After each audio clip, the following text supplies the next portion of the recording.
आवेदा परदेसी बलमुआ के एगो में दूगो लगैबे करब। आवेदा परदेसी बलमुआ के एगो में दूगो लगैबे करब। आवेदा परदेसी बलमुआ के सासू जी का बोलाला ननद जी का घूमल।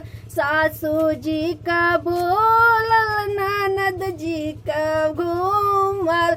अरे पड़ोसी का ऐठन छोड़ैबे करब। आवेदा परदेसी बलमुआ के एगो में दूगो लगैबे करब। आवेदा परदेसी बलमुआ के एगो में दूगो लगैबे करब। आवेदा परदेसी बलम के ससुर जी का बाई ठाला भसुर जी का आई ठाल। ससुर जी का बाई ठाला भसुर जी का आई ठाल।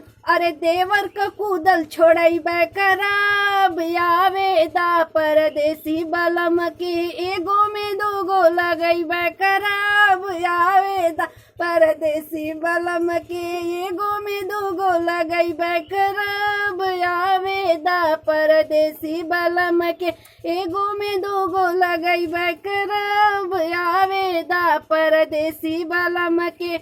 हेलो दोस्तों, प्रियंका मौर्य ब्लॉग में आप लोग का स्वागत है। अगर ये वीडियो आप लोग को अच्छा लगेगा तो लाइक सब्सक्राइब शेयर कमेंट जरूर करिएगा।